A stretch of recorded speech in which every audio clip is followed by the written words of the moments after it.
Witam serdecznie. 4 styczeń 2024 rok. Ryszard Borowiecki. Królewska wiedza. Krótko mówiąc, genetyka, którą wczoraj mówiłem o naszym pochodzeniu, naszym przodkach i szukania w sobie ich potencjału, tego potencjału, który jest tak szalenie ważny, bo on rozwija w nas przede wszystkim świadomość tego, to, co jest dobre, no to jest fantastyczne, ale to, co jest złe, daje nam taką możliwość jakby zahamowania, czy też redukcji tego. Mniej więcej to jest podobne do działania, jakbyśmy walczyli na przykład chociażby z nikotyną i z papierosami. Czy jest to możliwe dzięki astrologii? Oczywiście, że tak. Nie mówię, że ja rzuciłem papierosy a paliłem bardzo dużo. Jak niektórzy pamiętają Carmeny, no to nawet zdarzało się i 3 paczki dziennie też, jak był dyżur na przykład nocny, to potrafiłem 3 paczki wypalić, no przypuśćmy przez ponad 24 godziny. No więc to nie jest rekord, bo oczywiście, że więcej też można wypalić, można papierosa od papierosa. I oczywiście, że można. Wszystkie metody medyczne, wszystkie działania medyczne.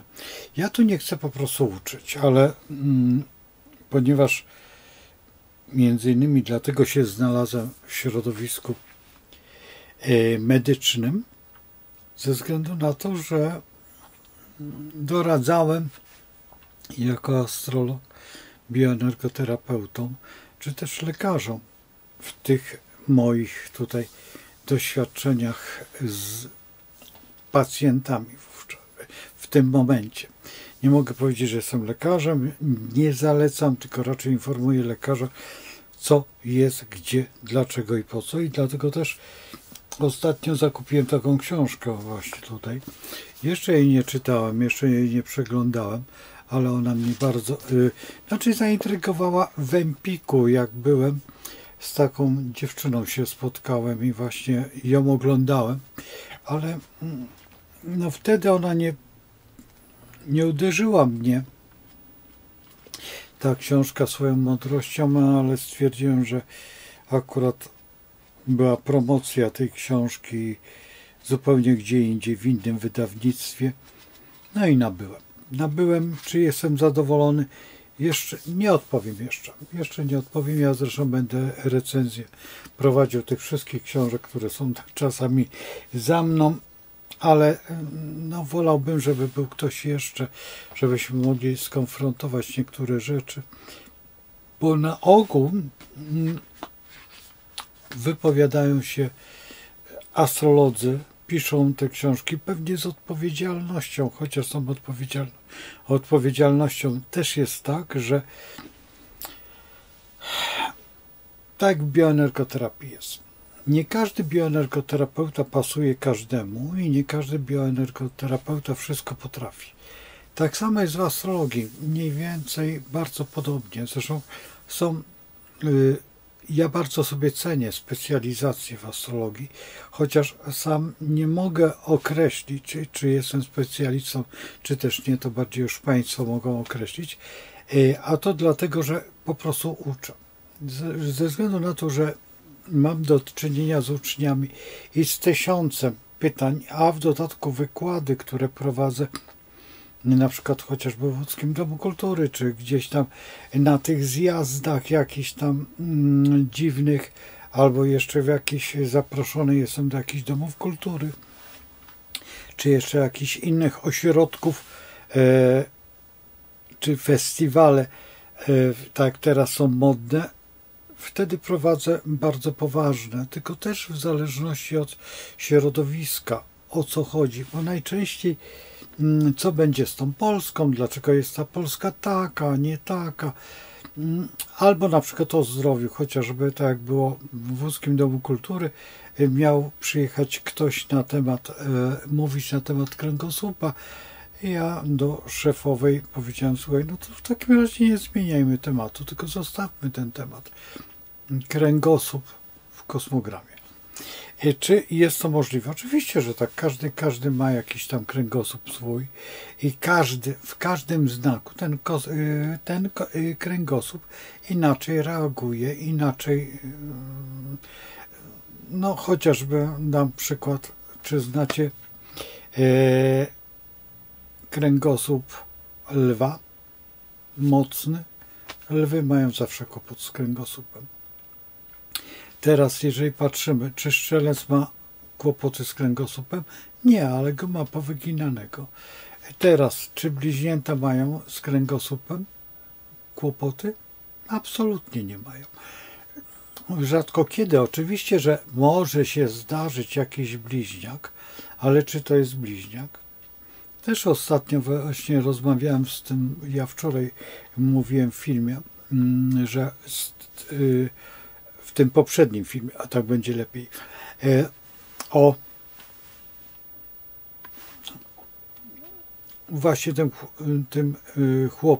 z tym chłopcem, no przepraszam, że tak mówię, chłopiec, no ale niech będzie, że on jest takim znakiem, a on mówi, a dlaczego? Ja mówię, no spójrz na siebie, jaki jesteś. I teraz ascendent, na przykład to było też w jednej z odpowiedzi. Jak znaleźć ascendent? No przede wszystkim ascendent to jacy jesteśmy. Tak nas widzą. Wiele osób nas widzi poprzez nasze zachowanie. To zachowanie może być bardzo precyzyjne lub też nie. Nasz wygląd bardzo dużo mówi o ascendencie.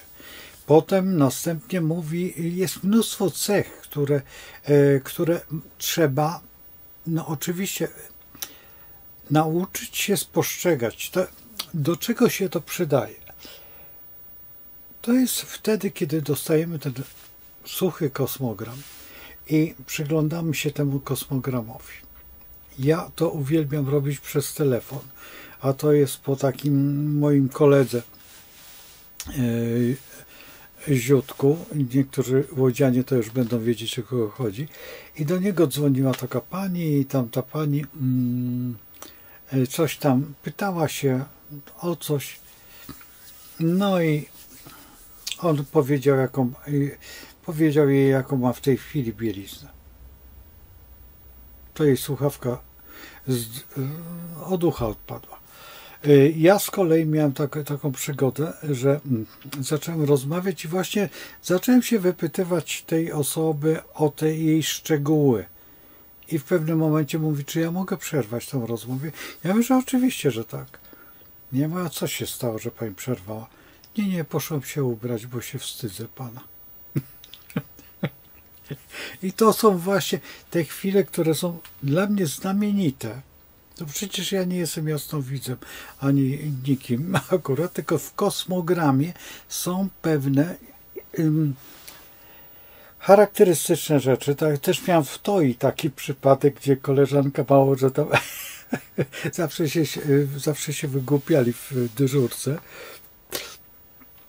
bo jak mówię, że pani jest taką, ma pani ciemne włosy i lekko kręcona, ona mówi, że tak. Ja mówię, taka czarna baranica.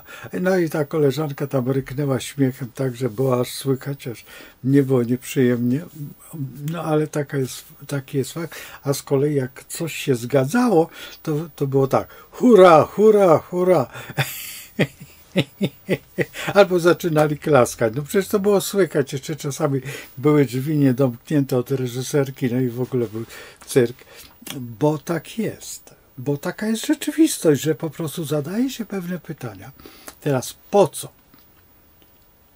Jedna rzecz, że ja się staję bardziej wiarygodny. Druga rzecz, że mnie to daje, że ja rozmawiam z tą osobą. Rozumiecie? Nie wiem, czy rozumiecie, o co chodzi, bo jeżeli nie rozmawiam z tą osobą, to nie będą się zgadzać rzeczy. Też czasami daje tak zwane wabiki. Bo dlaczego? Dlatego, że niektórzy, ja to opowiadałem w którymś filmie, tylko nie pamiętam już dosyć, znaczy kilka odcinków wstecz, że na targach ezoterycznych w Warszawie robiliśmy dziewczynę i ona przyjechała w Łodzi, też robiła kosmogram. I ponieważ jak robię kosmogramy, czy ktokolwiek robi kosmogram, właściwie zapamiętujemy go, ten kosmogram do końca życia. Pamiętamy go. Nie pamiętamy daty, nie pamiętamy jakichś rzeczy. Różnie astrolodzy podchodzą do tego, ale ja pamiętam obraz. Znaczy dokładnie kosmogram, gdzie Słońce leży, jaki jest ascendent usytuowany, to wszystko pamiętam.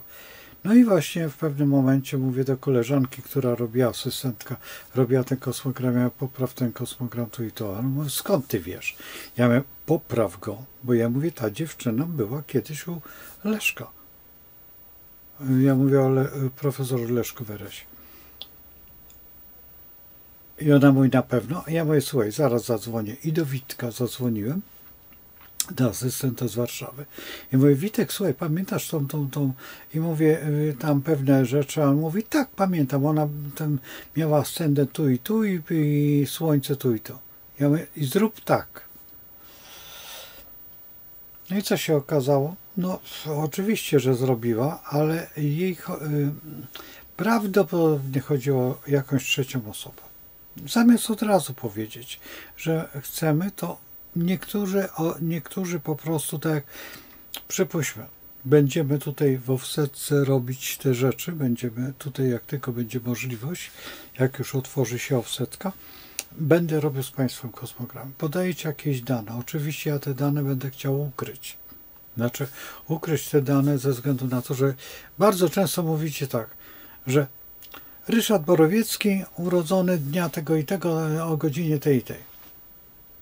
Ja nie chcę tego. Ja chcę tylko Ryszard. A może być Adam. A może być Dawid. No i w porządku, no i o co chodzi? A dlaczego ma nie być Dawid? Mnie nie interesuje to. Mnie interesuje tylko ty jako ty, plus te twoje dane, miejsce oczywiście, bo miejsce jest bardzo ważne, no bo albo rodzicie się w Szczecinie, albo rodzicie się, przypuśćmy, gdzieś w Lublinie. To jest ogromna odległość. Ta odległość nieomalże to jest to coś, tak sobie przypomina, że ascendent to pójdzie o jakieś 10 stopni albo 15 nawet. No to więc 15 stopni, dziękuję, 15 stopni, to jest połowa znaku. To można dostać na apopleksji. I teraz na przykład, jak podajecie, jeszcze jedna rzecz jest, że rodzicie się na przykład w Suwałkach. Przenosicie się przypuśćmy, do Białegostoku. Ale z Białegostoku przenosicie się do Warszawy. I teraz tak, czy robimy na Suwałki, czy robimy na Białystok, czy robimy na Warszawę? W rzeczywistości to jest taka sprawa. Ile mieszkaliście w Suwałkach? Przypuśćmy, w Suwałkach tylko się urodziliście. To robimy na Białystok. Kosmogram. Mimo że suwalskie jest najważniejsze, bo jest wyjściowym. I trzeba zrobić wyjściowy, taki. Potem, jeżeli przeprowadziliście się do Warszawy, to zależy, jak długo jesteście w Warszawie. Czy w Warszawie jesteście rok? Jeżeli rok, to robimy na Białystok z powrotem. I na przykład miałem kiedyś taką dziewczynę, która dokładnie co 2 lata mieszkała gdzie indziej. Co 2 lata. I to najciekawsze było to, że tak, urodziła się gdzieś koło Olsztyna, przeniosła się do Warszawy, z Warszawy przeniosła się do Paryża, z Paryża przeniosła się do Londynu, z Londynu przeniosła się do Rzymu, z Rzymu przeniosła się do Paryża, potem przeniosła się do Krakowa i potem do Wrocławia i mnie właśnie spotkało. I teraz zabawa. Co wybrać? Co byście wybrali? Słuchajcie, robimy na to miejsce, gdzie najdłużej mieszkała. I trzeba skonfrontować z tym miejscem, które ten Wrocławiem. Trzeba omijamy te Paryże i te inne. Powinniśmy zrobić na każde z tych miast, bo 2 lata była, i powinniśmy zrobić kosmogramy ze względu na to, że dopytać się, co się działo wtedy. Ale nie dopytać się na tej zasadzie, to wy macie powiedzieć, co się działo wtedy. Że pani tu się uczyła, pani tutaj pojechała tylko z przyjemności na zmywak, tutaj pojechała pani po to, żeby tutaj poznać jakiegoś kawalera, tutaj pani była bardzo uroczą dziewczyną i tutaj pracowała pani na przykład takim czymś. Czy na przykład jak miałem taką plastyczkę, projektantkę i musiałem jej wybrać z 6 miejsc miejsce zamieszkania. I najbardziej mnie pasowało Tokio, co dla mnie było kompletne. Ja mówię, w Tokio, a no mówię, mam tam mieszkanie. No troszeczkę mnie zamurowało, bo akurat z Japonią mam no, jakieś tam dobre koneksje i wiem, że Ronini są źle traktowani i ile jest Polek, ile jest Polaków w Tokio, których ja znam tylko 3, którzy mieszkają już od bardzo dawna w Tokio i mają obywatelstwo nawet japońskie, ale to są 3 osoby zaledwie, które ja znam. Ja nie mówię, że je wszystkich znam, ale to jest wyróżnienie ogromne. To nawet jeżeli ożenicie się tutaj z Japonką, nic wam to nie daje. Nic, absolutnie. Japończycy ze względu na pewne sytuacje w Europie potrafili wszystkich Europejczyków wyrzucić w ciągu 3 godzin z Japonii. W ciągu 2 tygodni musieli wszyscy opuścić Japonię. To było jakieś 20 parę lat temu, także to nie jest kraj sprzyjający, mimo że nas bardzo dobrze traktują. To trzeba przyznać, że Polak, Wałęsa, Chopin to jest znany i nawet Kościuszko, jeżeli się nawet mówi o historii Polski, to oni nawet nieźle ją znają. W ogóle Azjaci bardzo dobrze znają. I Chińczycy dobrze znają, Koreańczycy dobrze znają, Wietnamczycy dobrze znają. To jest dziwne, że Chopina znają tą muzykę, znają historię w miarę przyzwoicie Polski. To jest bardzo dziwne. I teraz, jeżeli patrzymy na ten kosmogram, mamy te rzeczy, te relokacje, te punkty, te wpisy. Na przykład teraz będę robił, z takim panem się umówiłem, gdzie by było mu najlepiej, co jest dla mnie troszeczkę absurdem, bo uważam, że można to zrobić w dwojaki sposób. Można pojechać tam i posiedzieć kilka dni. Ktoś powie, no tak, ale wie pan, no właściwie po jakimś czasie dopiero nabieramy. Tak, nabieramy kontaktu, ale jak pojedziemy pierwszy raz, to dostajemy jakby takiego uczucia, że tu byliśmy. Ja, proszę Państwa, jeszcze astrologią się nie zajmowałem, a pojechałem do Wiednia. Po Wiedniu chodziłem jak po własnym mieście. Kompletnie. Nawet cała rodzina była zaskoczona, że ja chodziłem na piechotę po Wiedniu, co jest ewenementem, i nawet potrafiłem iść 6 godzin do punktu wybranego przez siebie, ponieważ Wiedeń jest ogromny. I szedłem te 3 godziny czy 4, nawet kuzyn mówi, podwiozę cię. Ja mówię, nie, ja idę swoimi ścieżkami. I słuchajcie, dosłownie trafiałem na wszystkie miejsca, tam gdzie moja babcia mieszkała, tam gdzie kuzyni mieszkają, nawet czasami dosłownie to było niewiarygodne.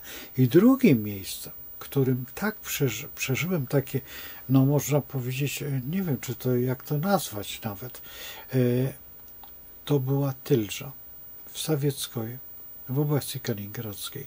Słuchajcie, autentycznie po Tylży chodziłem, jakbym mieszkał tam przynajmniej od urodzenia.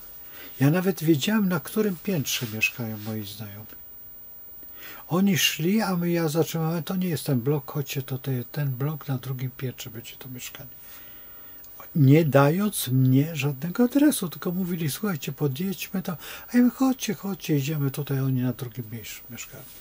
Po prostu niektórzy byli zaskoczeni, a najbardziej zaskoczony był chłopak, którego ja poprowadziłem do jego mieszkania. On był bardzo zdziwiony. Mówi, ty byłeś u mnie? Ja mówię, nigdy. To skąd wiesz, gdzie ja mieszkam?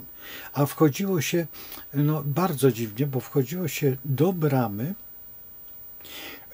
budynku, przechodziło się przez bramę i szło się jakby wzdłuż tego budynku i wchodziło się do następnego budynku od bramy, tylko ta brama jakby była jakby zamknięta i trzeba było przejść. No, zresztą tam w Rosji są bardzo dziwne układy, bardzo dziwne. I w ogóle niesamowite wejście. W ogóle ja szedłem tak sobie idąc, na pewniaka skręciłem i skręciłem tam do niego i na to 1,5 piętra, bo ten dom nie miał piętra jakby przesunięte na klatce, że z jednej strony się wchodziło na tym poziomie, a na tym drugim piętrze na tym, więc on był na tym 1,5 piętrze, co też był bardzo zaskoczony. Ja mówię, a tutaj mieszkasz? A on mówi, że tak. I mówi, skąd ty wiesz? Nie wiem, skąd wiedziałem. Nie wiem, nie umiem odpowiedzieć, czy w założeniu bawimy się w reinkarnację, że tam kiedyś mieszkałem faktem mam tam rodzinę, miałem tam rodzinę, ale nie umiem odpowiedzieć, czy w Tylże, czy w tym miejscu. Nie umiem odpowiedzieć. Raczej bym skłaniał się ku Królewcowi. I to było dla mnie zaskoczeniem. Tak jak na przykład w założeniu też z tamtych podróży bardziej mnie się podobało Kowno jak Wilno. Dużo bardziej. Kowno oczarowało mnie. I na przykład Litwini bardzo szanowali to, bo ja mówiłem, że dla mnie Kowno jest ładniejsze. Oni byli tacy ucieszeni, bo Kowno jest dla nich czymś takim ważniejszym, tak dla nas Kraków na przykład, tak? No, czy też dla niektórych Poznań, no, pierwsza właściwie Gniezno, trzeba by było tak powiedzieć. No ale wiemy, o co chodzi. I teraz jeżeli tutaj patrzymy na te pewne rzeczy, te pewne historie, czy je widać? Ja akurat nigdy nie robiłem, ale raz robiłem tylko mojej uczennicy, to, co nazywamy regresingiem, ale nie regresing ja robiłem, tylko robiłem cofnięcie się kosmogramu do reinkarnacji, po prostu reinkarnacji. I wytłumaczył mi, mówię, bo ona to chciała. Ja tym się nie zajmuję, dlatego że to jest żmudna praca, niepotrzebna. Jeżeli patrzymy na kosmogram kontra, to nie jest adekwatne do pracy jakiejś takiej finansowej, no bo po co komu to potrzebne? I no, jeżeli ktoś chce, no i właśnie wyjęła karteczkę i pokazała mi, popatrz, to samo powiedziałeś. Ona była wtedy chyba u pana Przechrzty, jeżeli się nie mylę, chyba tak się ten człowiek nazywał. Nigdy go nie spotkałem. Może go spotkałem na jakichś targach albo gdzieś tam, ale on właśnie robi te regresingi, czy robił, nawet nie wiem jak teraz, ale to są właśnie te rzeczy, które można znaleźć w kosmogramie. Można. Teraz jeszcze jedna rzecz, która jest ten dualizm osobowy, że jesteśmy taką osobą, przechodzimy w taką. Bardzo często jest. Bardzo często spotykam się z takim dualistycznym podejściem. To jest u osób bardzo często leczone, tak? A zupełnie niepotrzebnie, ponieważ te osoby przechodzą z jednej na drugą. Jest taka możliwość. Też choroby wszystkie w założeniu psychiczne kontra psychiczne widać choroby. Ale wiecie, co jest najbardziej dziwne? Oplątania. Czy rzucenie czarów, czy rzucenie jakichś klątw, czy coś, które ja kiedyś współpracowałem z taką panią psychiatrą, nie chcę mówić skąd, ale była ordynatorem i sprawdzaliśmy te osoby. Słuchajcie, fantastycznie to widać. Czy jest osoba chora psychicznie, czy jest jakaś klątwa rzucona, czy coś takiego.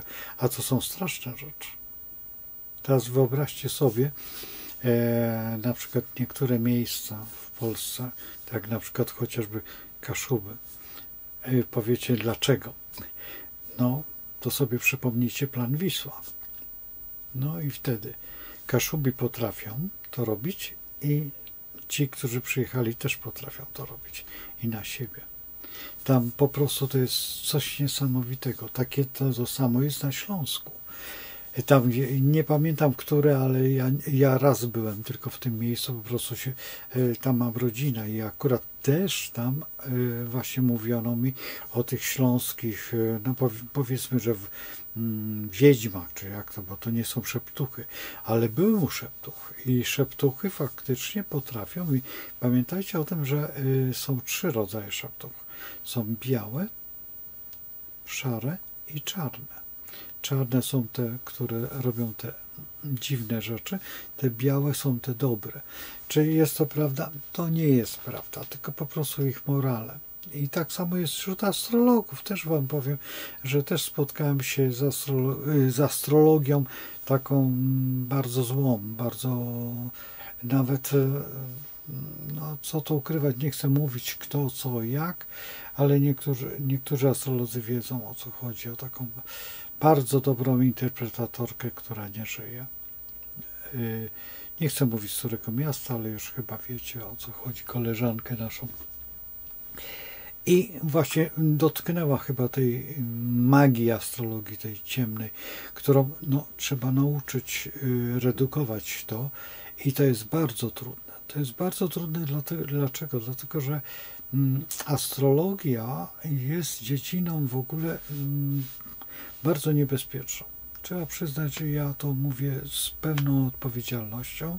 Dlaczego niebezpieczna? Bo ktoś powie. Dlatego, że czasami astrolog coś powie i się przyczepimy tego, a to nie jest prawdą. Czasami mówi pod klienta. Wiecie, o co chodzi, bo mu zależy na eciepecie. Nie wolno takich rzeczy robić. Nie może astrolog takich rzeczy robić i nie może klient usłyszeć takich rzeczy. Lepiej klienta, jak to się mówi, dobić złymi rzeczami niż tymi dobrymi, bo te dobre uwierzy w to. Ja pamiętam, kiedy nasz kolega, który jest astrologiem, tylko takim niepraktykującym, do mnie powiedział w ten sposób: wiesz, po co ja jestem w tej astrologii, co mi to da? Miałem mieć takie piękne życie, miałem mieć takie fantastyczne, a nic z tego nie wyszło. I czy warto w ogóle tą astrologią się zajmować? I potem tak pomału odchodził, a był bardzo przyzwoitym człowiekiem. I właśnie to jest to, że rzeczywistość, a realia są niewspółmiernie nierówne. I tutaj to należy też właśnie ja to nazywam wrażliwości astrologa. Dla mnie te osoby, które ja uczę, bardzo zwracam na to uwagę, żeby ostrożnie wypowiadały się co do jakichś rzeczy. Tak ja czasami tutaj szczelam, że na przykład ktoś jest matematykiem, że ktoś może iść na medycynę.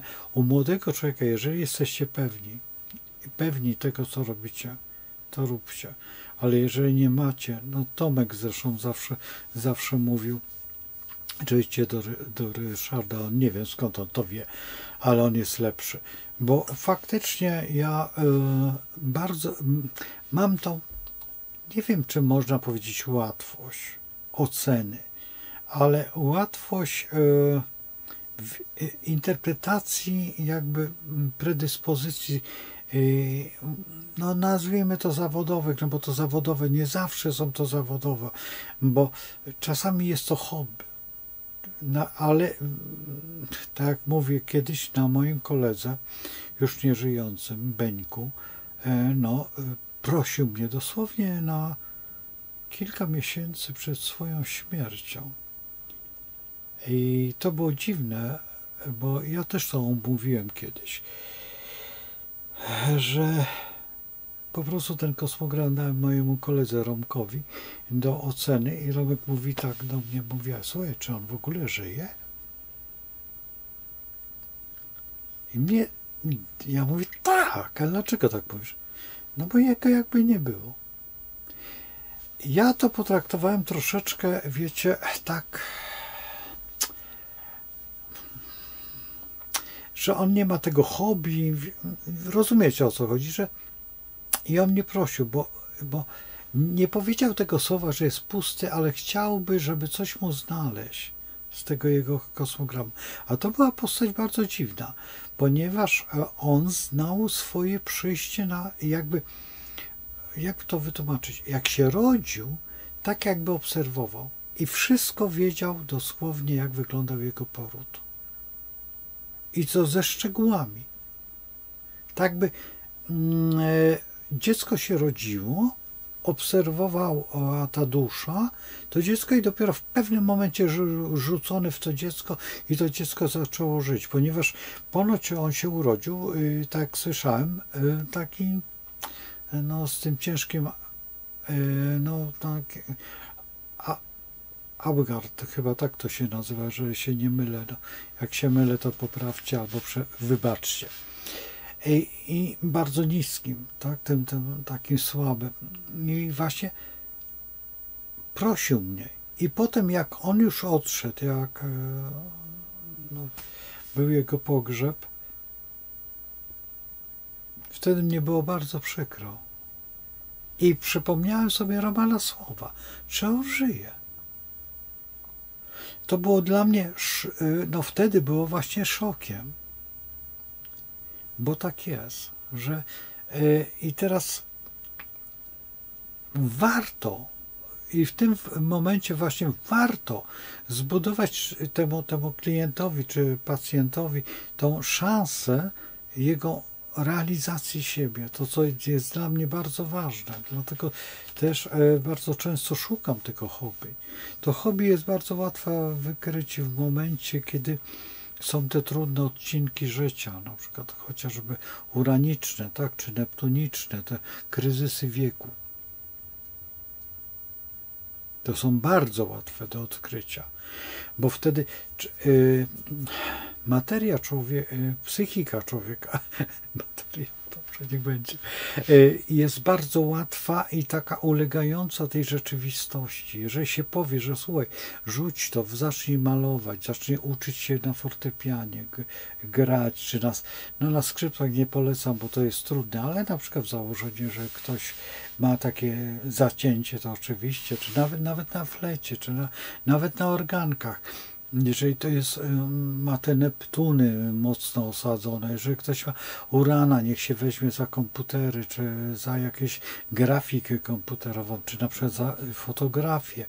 Jeżeli ktoś ma możliwości, niech zacznie być aktorem w teatrze jakimś takim studyjnym, gdzieś, gdzie nawet bardzo często do normalnych teatrów, przy teatrach są takie grupy teatralne i można grać, czy Uniwersytet Trzeciego Wieku, czy w ogóle.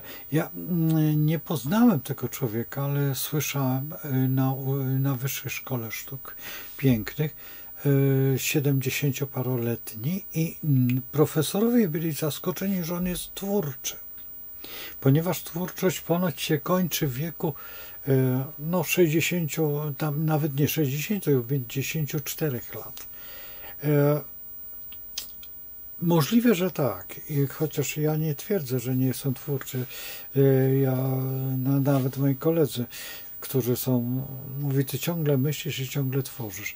No, oczywiście, że tworzyć to jest nowy nurt, nowe, ale ja odkrywam u siebie, że już jestem perfekcjonistą w niektórych dziedzinach. Chociażby kładzenia pacą, czy packą, czy na przykład pędzlem. Już niektóre pędzle mnie nie odpowiadają. Czasami denerwuję się. Tak widzieliście te obrazy, te 4 pory roku. To tej pewnej osobie się bardzo podobały, że taki spokój jest. One są nieskończone. I jeszcze zupełnie one po prostu schną. A schnąć będą długo. Ja podejrzewam, że w takim tempie to ja będę malował je chyba za 2 lata. Bo na razie są tylko położone barwy, na razie kolory, a teraz trzeba uszczegółowić każdą falkę, zrobić każdy ten detal, każdy ten. Potem ja używam terpentyny weneckiej, jak wiecie o co chodzi. I to jest forma malarstwa laserunkowego, więc farba na farbę, no więc to też jest. I właśnie teraz wracając do tej dwoistości, właśnie to jest ta farba na farbę, tak, że widzicie jedną osobę i nagle tworzy wam się druga osoba w tej samej osobie. Czy jest to chorobowe?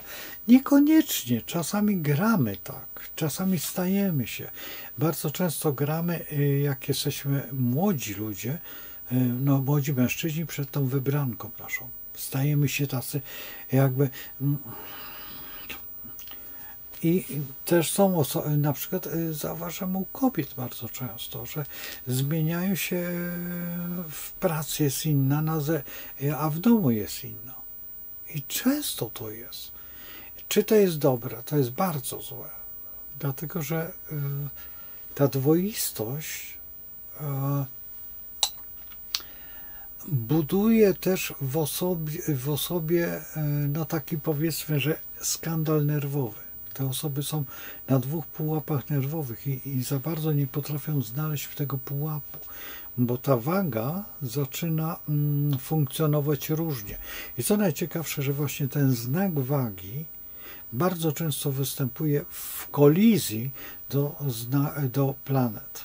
To znaczy nie sama waga, wagi nie, rzadko która, ale na przykład taki dualizm, przypuśćmy, występuje w tych, przypuśćmy, u baranów czasami, ale u byków bardzo często. U bliźniąt to jest prawie no, domena ich, że oni potrafią grać. I to jest najgorsze, że jeżeli zostanie im to granie, to wtedy mają kłopot. Potem mamy, po bliźniętach mamy raka, tak? Czy rak potrafi? Też. Potem mamy lwa, czy potrafi? Oj, trzeba uważać. Lwy bardzo często różnie postępują w tych dwóch różnych sytuacjach, w zależności jakim się opłaca. Tu są takie, a tu są takie. Panny. Trzeba spojrzeć na to, ale wagi już raczej nie. Raczej wagi podchodzą do tego dyplomatycznie i są równe. Skorpiony potrafią fantastycznie. I to jest chyba najbardziej uległy znak. Czy strzelce? Ze względu na bliźnięta opozycje, czasami niektóre strzelce, koziorożce bardzo rzadko. Wodniki bardzo często. Ze względu na to, że to jest wyższa oktawa Merkurego i właśnie tutaj z Jowiszem w tym układzie spokojnie mogą to zrobić. Czy ryby? Ten dualizm u ryb to jest wrodzony. Naprawdę rybę rozgryźć jest najtrudniej ze wszystkich, tylko rozgryźć. Czy one tak postępują? W swojej świadomości czasami przekręcając zamek zmieniają się. Tak bywa, otwierając drzwi, że one zmieniają swoją postać, tą maskę, wiecie, tak, no akurat źle pokazałem, ale wiecie, o co chodzi. Może to być, może to być. To też jest spowodowane ustawieniem planet, to jest fakt, bardzo często i trzeba to zobaczyć. Dlaczego mówię o tym, że to jest ważne? Dlatego, że niektóre osoby zdają sobie sprawę z tego i chcą wiedzieć. Bo to jest teraz tak. Czy brać na to sposób ten medyczny, czy po prostu wycofać się z tego? Łatwiej jest się wycofać z tego, jeżeli możemy nie zastosować tego środka medycznego, tak? I to jest, a możemy to zastosować środek psychologiczny, który jest zupełnie normalną rzeczą. I teraz, czy na przykład działanie takie jest bezpieczne? Nie jest bezpieczne, dlatego że my zatracamy jakby swoją świadomość, kiedy jesteśmy tą osobą, kiedy jesteśmy tą osobą. Ja z tym działaniem spotkałem się wielokrotnie i to powiedzmy, no, te osoby, które mnie bardzo dobrze znają jeszcze z dawnych czasów, to moja koleżanka Basia, no właśnie, która już nie istnieje, bo odeszła. To właśnie też zrobiło z niej, że ona, mimo to, że była to osoba w naszym środowisku chyba najbardziej wykształcona, bo po filozofii, a jednak w pewnym momencie by można było powiedzieć, że ja tak stwierdzam, że zbyt wcześnie dojrzała. Już wszystko, co filozofia daje, taką inną świadomość, inną rozgrywkę i wtedy właśnie zaczyna się człowiek już nie rozwijać. I wtedy szuka tego unicestwienia, które jest bardzo niebezpieczne. Naprawdę bardzo niebezpieczne. No, po Basi już wiem o tym, ale jeszcze oprócz tego miałem przyjaciela, co prawda raka, który też nie wytrzymał nerwowo. Nie chcę to mówić w jaki sposób, ale po prostu też zrobił psikusy nam wszystkim, nagle odszedł. To nie był ładny sposób, bo nie było żadnych przyczyn ani symptomów, a jednak były. Dlatego, że ta dwoistość była w nim. Ja akurat tak się stało, że w pewnym momencie mojego życia ja zniknąłem ze sceny towarzyskiej. To był ten okres przede wszystkim uczenia się astrologii. To jest fakt, że ja wtedy zniknąłem ze sceny życia, dlatego wtedy przyjeżdżał Jan Paweł, bardzo często był w Polsce, te pielgrzymki dla mnie były to, co mówiłem, wielką szkołą życzeniową, także widziałem, co on robi, jak wygląda ten kosmogram, robiłem te kosmogramy. Oprócz tego ja poświęcałem 16-17 godzin dziennie na astrologię. To jest po prostu i mnie dom pozwolił na to. Ja akurat miałem ku temu warunki i tak spędziłem około 3 lat. Także 3 lata absolutnie były dla mnie wyjęte z życiorysu. To były 3 lata, ale potem dalej też, oczywiście. A w tej chwili właściwie czy jest? Właśnie tego uczę.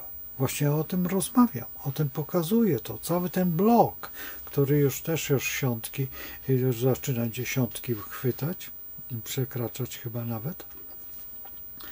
I zwróćcie uwagę, że właśnie pokazuje to, jak to wygląda. Niewiele. I ja wiem, że są astrolodzy, ale to mnie się bardzo nie podoba, kiedy oni patrzą na zegarek i 13:40, ja wtedy wchodzę. Ja nie będę teraz to najlepiej się schowam pod parasol, czy zarzucę na siebie jakiś tam koc, żeby tylko jak struś przeżyć. To nie jest tak. To nie jest tak, dlatego że życie jest okrutne. I zawsze w każdej sytuacji można wybrnąć w jakiś sposób. Tych sposobów jest 1000, tylko trzeba je znać. Trzeba wiedzieć historycznie po przypadkach, te, które rozmawiamy bardzo często, jak. Na przykład w założeniu, to co ja się zajmowałem przez wiele lat dyslektycznością dzieci i spotkałem taką panią, która miała 2 dzieci i syn był dyslektykiem i córka też. Tylko córka w małym jakby upośledzeniu tym dyslektycznym, co nie można tak powiedzieć, ale ta dyslektyczność była ułamkowa. I ona wysłała je na rampę, do teatru Rampa. I tam były zajęcia w tym teatrze. Śpiew, taniec i tam jeszcze coś. I jeszcze wysłała tą dziewczynkę na wokal. U dziewczynka już miała wtedy, jak ja już przestaliśmy się kontaktować, miała 18 lat, fantastycznie wylądowała, zaczęła studiować i chłopiec miał chyba wtedy, on chyba miał wtedy 14 lat. I chłopak w ogóle zniknęły te problemy. Dlaczego? U dyslektyka jest taka sytuacja, że widzi tą literę A, czy B, czy C. To jest dla niego abstrakcja. Kompletnie.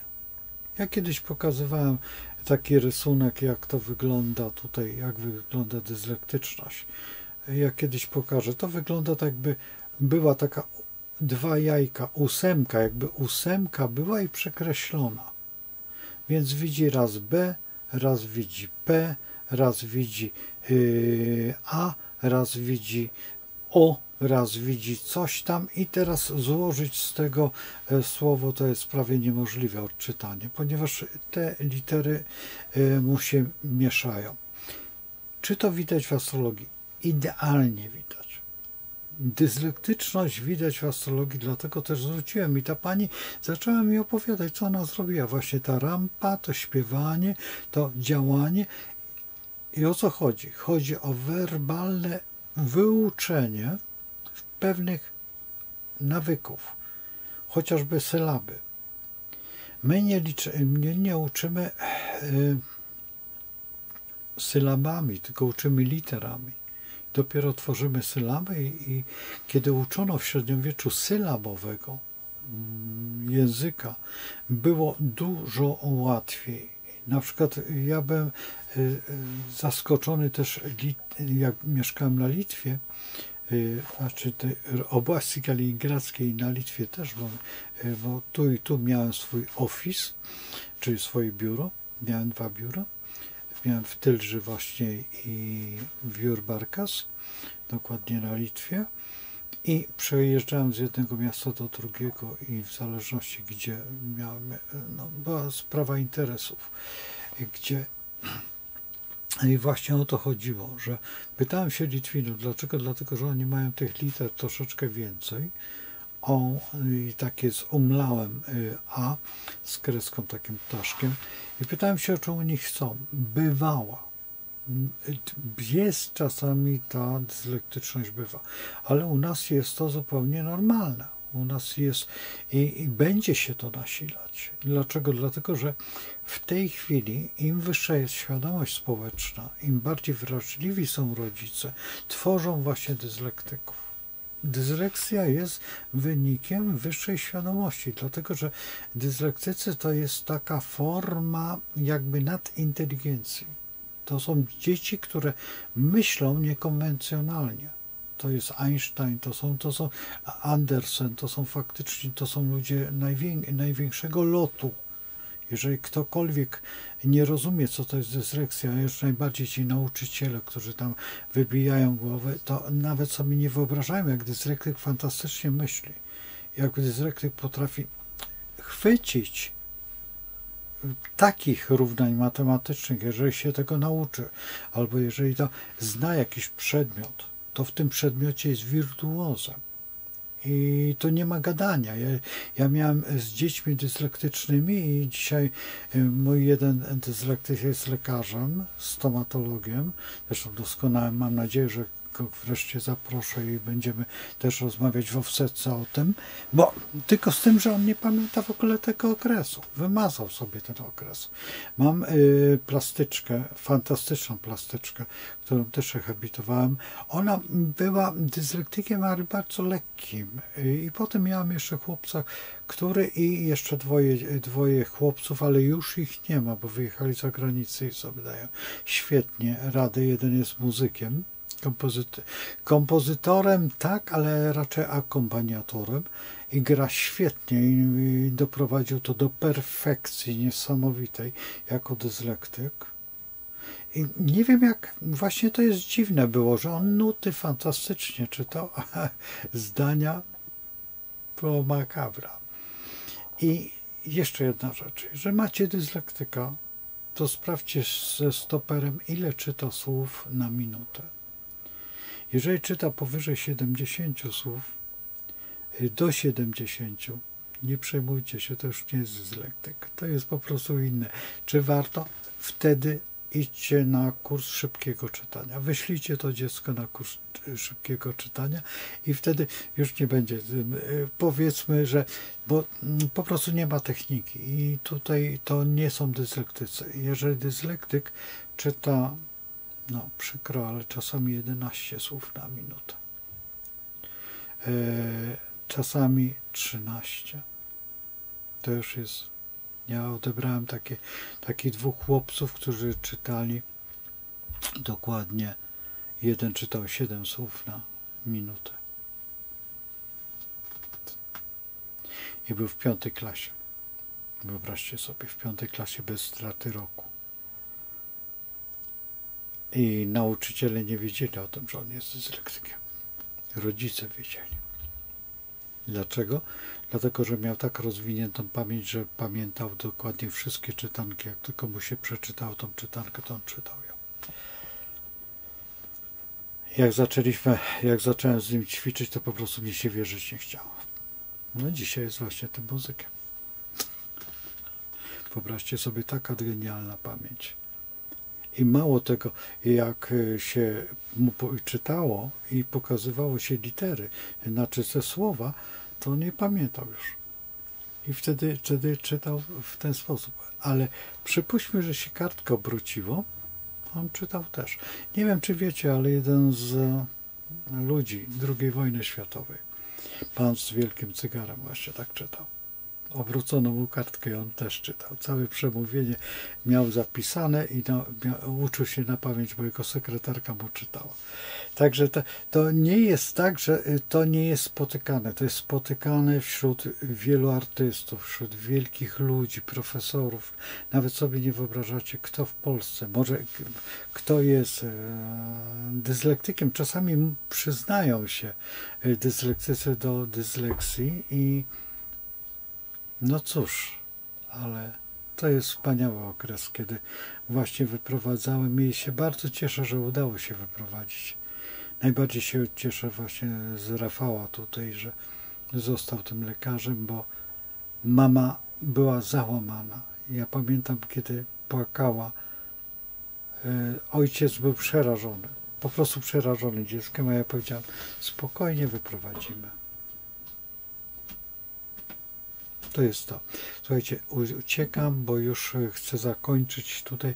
Także słuchajcie, astrologia pokazuje cuda, naprawdę cuda, tylko trzeba uwierzyć w to, że można znaleźć w tej astrologii dużo rzeczy i będę opowiadał cały czas o tej astrologii, bo już w tej chwili, dlaczego nie mówię innych rzeczy? Dlatego, że po prostu tych filmów jest tyle, że już w tej chwili zbaczam od tej astrologii, takiej typowej astrologii, co raczej referuje tą astrologię, do czego ją używać. Dlatego od tego koziorożca właśnie zaczynam właśnie mówić, a o koziorożcu mówię o znaczeniu człowieka, tak? O koziorożec, do czego się on nadaje, ten kosmogram, do czego to jest. Czyli mówię cały czas o koziorożcu, jakby ktoś pytał się to o karierze, o tym człowieku, o tej jego genetyce, która go prowadzi przez życie, bo to jest właśnie, to jest ten koziorożec, to jest to wszystko, co jest tak szalenie istotne dla nas wszystkich, bo inaczej nie potrafimy nawet dobrze się skupić, bo nas coś męczy w duszy. A nie ma nic piękniejszego, jak potem na starość się człowiek powie, cholera, udało się to życie. Trzymajcie się z Bogiem.